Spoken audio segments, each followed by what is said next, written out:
Is Stipe going to get another shot at? He should, huh? You know, I mean, this is what people are thinking.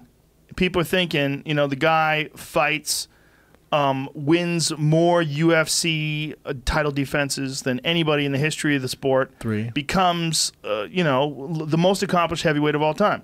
I mean, you think about what he's done. You think about the fact that he knocks out Fabricio Verdum to win the title. He knocks out Alistair Overeem to defend the title. Knocks out Junior Dos Santos. Beats Francis when everybody's terrified of Francis. I mean, he became the most accomplished heavyweight of all time, right? Then he gets knocked out in the first round. A crazy perfect punch by Daniel Cormier in a perfect strategy. You got to go, well, he, for sure, I'd like to see a rematch. It's like when? Do you want to see him beat somebody first and then have a rematch? I actually want to see, but for me, Daniel Cormier, I've always said, is the most impressive fighter to ever step in the octagon in terms of his stature. I just think he's incredible, right? He's, to me, the best. I want to see him fight John Jones. I know that John Jones, they say, has his number. Fellas. Well, the big money is in him versus Brock. That's all he's waiting for. Okay. So even with Alexander Gustafsson, all this 205 talk, he's like, Yoel Romero, he's like, well, that's not happening. Yeah. I'm retiring in March. Brock, when you ready to go? We need January? Well, all right, Corey Anderson just asked for a title shot now after he just beat Glover. And so, you know, he said something like, hey, you know, like, I love Corey Anderson, but you know the UFC's gonna be like Brock. No. The fight is Brock. Of course, it's Brock. DC controls the narrative, guys. Can Brock pass tests? Look at me. Yeah. Yeah. You know it. Yeah. Come on, bro. Come on. How long do you need before it goes out of your system? How long do you need before it's like? The answer's never, Brian. Gustafsson opens up on crazy situation, taking him off UFC 227. Wow, look at those years. Well.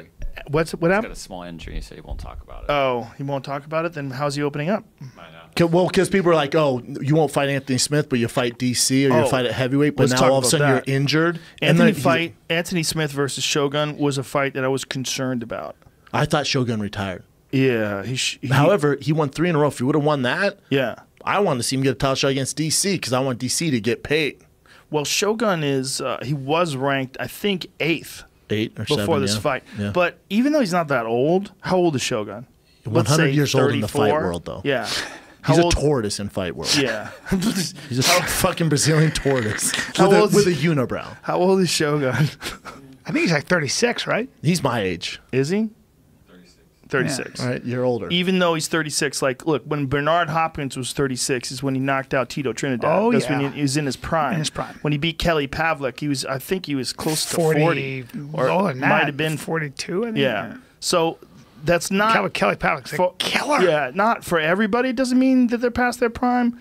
But Shogun had been in so many wars, and he got knocked out by Dan Henderson in that last fight. MMA's different, brother. MMA's different. In 19, he came on the Grand Prix. It's different, man. Pride days, too. It's a different world. Different world. All the drugs in Pride? Yeah. You know, like, and now we got the Golden Snitch. It's such a different environment. Yeah, man. You'd never know who was doing what back then. Anthony when they were Smith is a motherfucker. He's a motherfucker. At 205, he's a talented dude. Motherfucker. Let's not just propel him to fight Gustafsson. No. Dude, let him. But meanwhile, he was ready. He wanted the fight. Look, and here's the argument for it. The argument for it is he knocks out Rashad on short notice. He knocks out Shogun.